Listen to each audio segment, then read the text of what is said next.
God,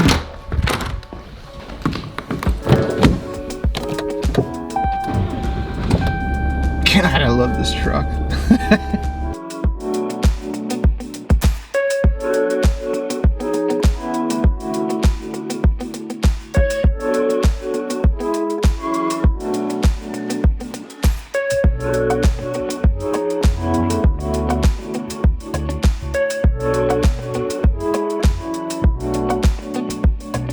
What is going on, boys? I hope you guys are doing well. If you're new to the channel, smash that subscribe. I got a lot of stuff coming up, and you know, a lot of the people that watch these aren't subscribed, so I gotta show you guys something. So, if you guys are regular viewers or you've seen any of my previous videos, you will know I spend a lot of time building this garage slash man cave. And man, I gotta show you guys what just happened. Oh, but first, what this video is about, we're gonna drive the Porsche for the first time. And remember, I bought that thing under the pretense that it was blowing up. Turned out, bad oil air separator. What I assumed was gonna be a $25,000 fix ended up being a $500 fix. Absolutely insane. We'll get more into that later on, but I gotta show you this. I was literally just trying to shut the garage door the other day and all broke loose. Look at that, it's all janky. These things popped out. I don't know why. Over here, one of the rollers popped out. I've never seen this before. It's like all jacked up. I have no idea what happened. I literally did nothing. I literally just tried to shut the door and chaos ensued. And look at it from the outside. Like, dude, what? It just bums me out, man. It won't go down past this either, so I have to just leave it like this until they can come fix it. I tried to do it myself, but I'll tell you what, that's hard to do with one person. It's a long door. But here, you know what? I'm gonna make my way to the other garage where the Porsche is. We got to talk about that because this is gonna be the first day driving it. I got it back from GT International earlier this week. Webster's driven it. He's put some miles on it. I want to explain what happened and what happens from here on out, because it's crazy. I got insanely lucky with this. If I still am in disbelief, but let's go over there. Guess I don't even need to.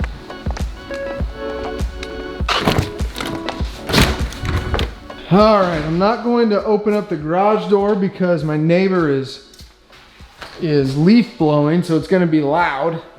But here is what we got. The Porsche is here. So what happened was I bought this Porsche under the pretense that it had a blown motor. If you guys have seen the previous videos, you will know that. The previous owner got a repair order, or repair estimate. He went to a Porsche dealership and they basically said, there's oil in the cylinders. When we drain the oil comes back. And then what they did, which baffles me, is they left the oil in the cylinders and then did a compression test and noted that the compression was jacked. But like, there's oil in the cylinders, so of course the compression is going to be so weird. So they just told him, blown motor, you have to replace it. Customer declined, and the rest is history. He went to, he decided to sell it. I bought it, brought it home, was about ready to start dropping the motor because I was just under the impression it was a blown motor. Nothing I could do. So I reached out to Webster, GT International, and he said, dude, you know what? It's like the motors do blow on these, obviously, but like that really screams air oil separator to me. I said, okay, well, let's try it out. So basically he fixed it, got the air oil separator. Now everything's running. It maintains oil level, it maintains oil pressure, but the one thing that does happen is it smokes like a son of a gun because all the residual oil that was in the cylinders is now basically stuck in the catalytic converters. So there's a bunch of oil that's stuck in the cats. So whenever the cats heat up, it starts to smoke. So basically what I have to do now is drive it hard and long enough to burn all that residual oil out, which is going to take some time. But again, I haven't driven it since it's been here. I'm going to see what I bought, because this is like stunning to me that this thing is ready to go mechanically. Like, obviously there's a bunch of other stuff I need to fix, like suspension jank, like a bunch of things, but it runs under its own power. That is not expected. So I'm gonna get the GoPro set up in there and let's go for a rip in this thing.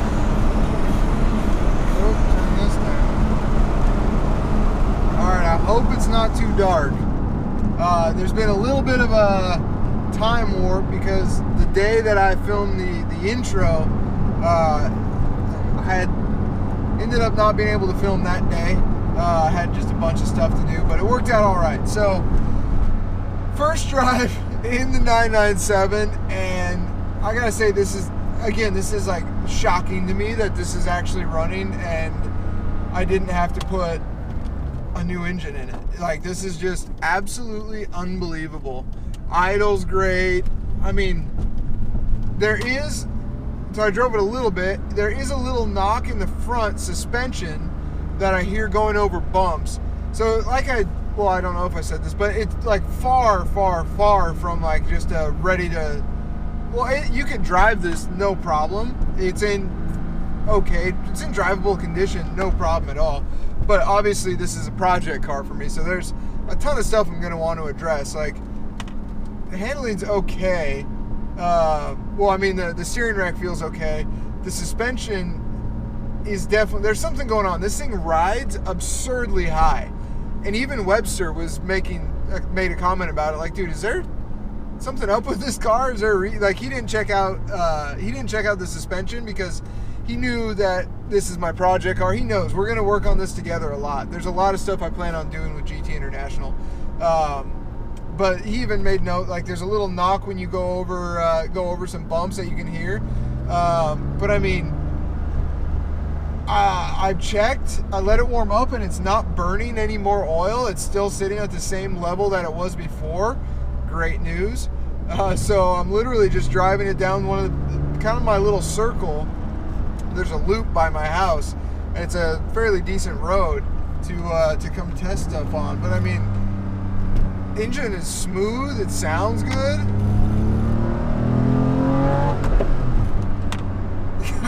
This is unbelievable. This is actually my first time driving a Porsche. Like, actually, back when I work at a car dealership, it pulls great. Are you kidding?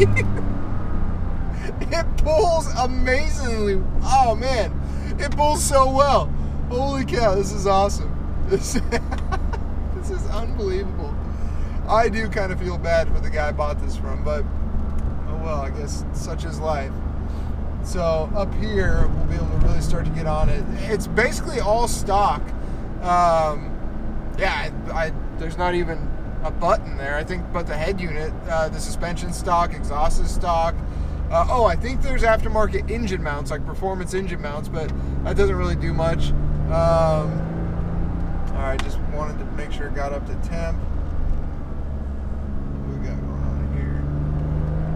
Someone taking pictures. There's little rattles. Gosh, this is unbelievable. Let's see if we can do a little window down action. Alright, second gear. Let's see. You can smell that oil starting to burn off.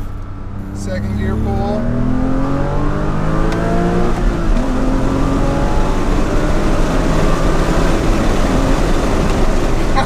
No way!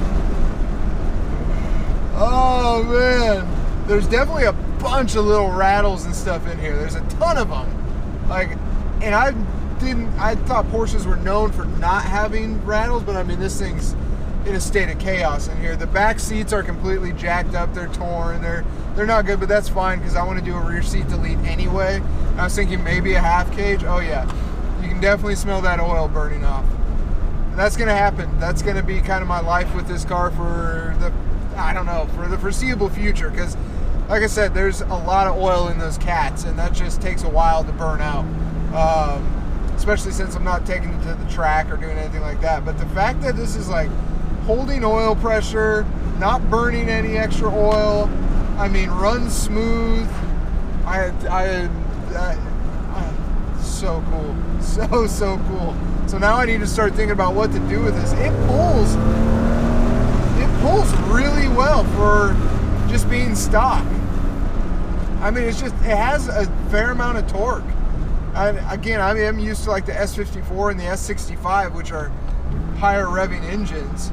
This red line's at like 7, something like that. It's got great pull out of the corner.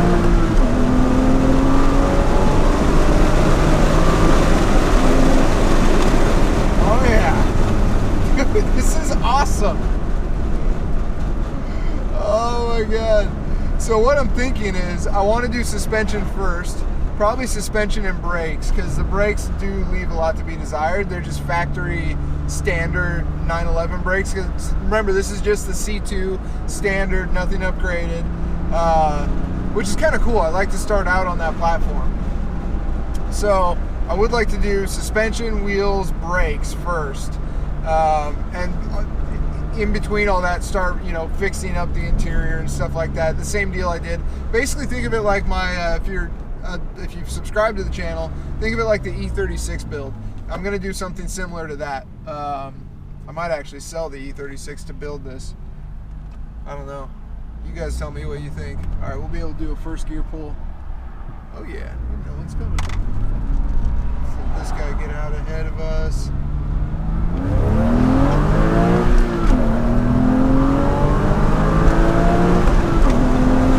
That pulls great, man. That pulls, I mean, everything about that is a strong engine. Watch it start knocking. I mean, everything about that feels good. It pulls linear. The power curve is great. Man, this is unbelievable. This is so cool. I'm so jacked to build this.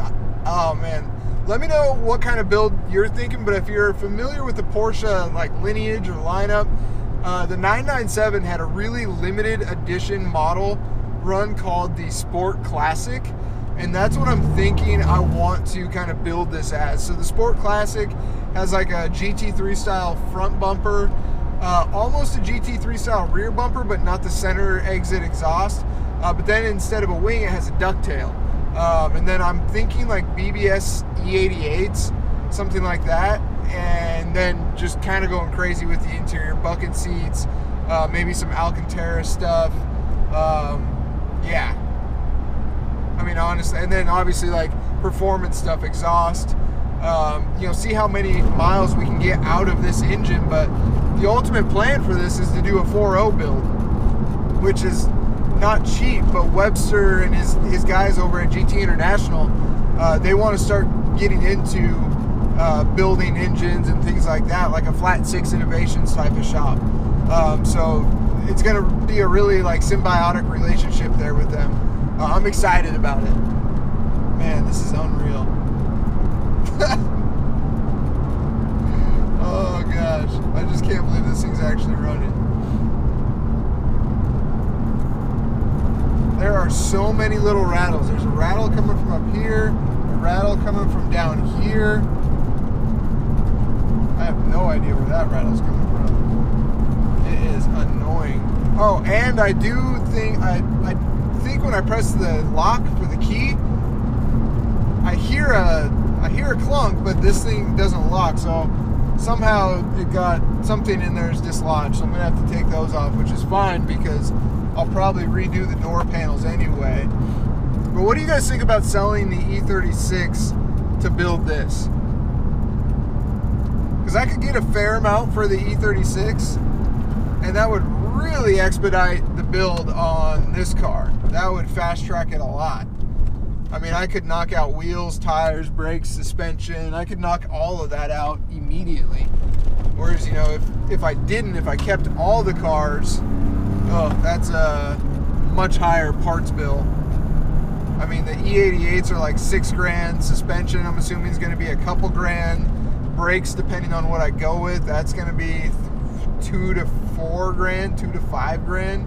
So right there we're at 5, 10, we're at 13 grand for wheels, tires, brakes, suspension. That's a lot. My money tree doesn't grow that fast. I'm working on that though. Let's get this subscriber count up, see if that helps. Oh man, how unreal is this? This rattle is unreal, that's what that is. Ooh, good song.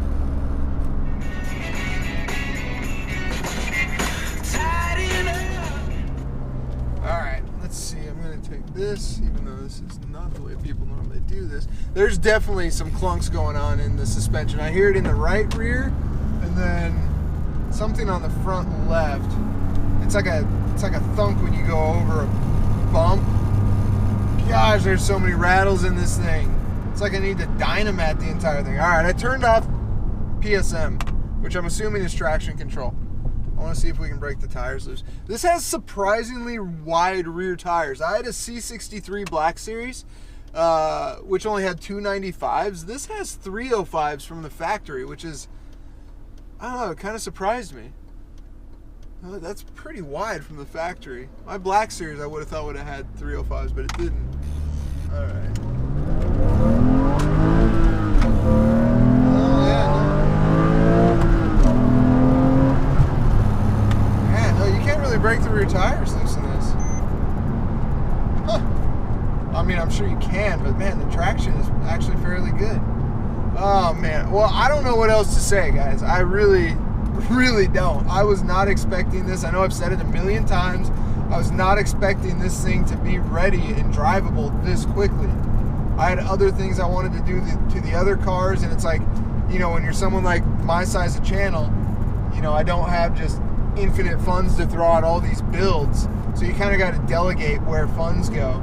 I'm not complaining. Don't get me wrong. I'm not complaining that this thing is running. This is an amazing turn of events, but you know, I did bring up flipping it, and I started thinking about it. Right now, a 997 that runs with with high miles, with similar miles to this, 100,000, I would be spending probably 35 to 45. This car, because you know it's far from perfect, but it's still drivable. I think the max I'd be able to get for this is like 25 to 35. So there's really no point in selling this, because the only thing I could really get to replace it would be like a high mileage 996, which is like, I don't want that. I definitely don't want that. I want the 997. So I'm not gonna flip this. I'm gonna keep it and do it up, and it's gonna be a sick build. I'm beyond jacked to get this thing done. It's gonna take some time, but I'm stoked for this. I'm so stoked. All right, boys, so that is it. Finally drove the 911. I don't think you can hear that music. Finally drove the 911, and we have actually pulled it into the workshop. Here it is. And this is what I was saying. I mean, look at this thing. It does look like it rides a little high, no? Look at that wheel gap. I mean, it may not look, I guess not. I guess it kind of looks normal, but I mean, that's a solid, like, I don't know, that's like 3.5, 4 fingers. I don't know. I mean, you definitely don't have to worry about scraping or anything like that, but she is moved in to the workshop. There is a lot to do, but first thing first, you know, I did just drive it for the first time. Now what I got to do is, you know, when you get a project car like this, you got to clean it out. I still haven't cleaned out the interior. I haven't taken out the seats, done like a vacuum, see what pieces are messed up. See, like, the interior is pretty clean. You know, it looks okay, but there's definitely a lot of wear and like fading on these door panels. It matters what type of restoration I want to do. But then like, yeah, see, stuff like that. How'd that even happen? That break? I don't even know. Let's see if I can get it. Come on, okay. So, good thing I'm getting new seats. But like, the rear, like, there's missing pieces flopping around back there, so I gotta go through. Ew, crusty old used mask, nasty. I think what I'm gonna do now is, like I said, just go through it, clean it. Come on, buddy. and just get a feel for what I bought. Cause like I said, it was the first time driving it. Now it's good to go, so I can really start to tear this thing down and start making a parts list on what I need to replace, things like that. But that'll be another video soon to come. I hope you guys are doing well. And yeah, I'll see you on the next video. Peace.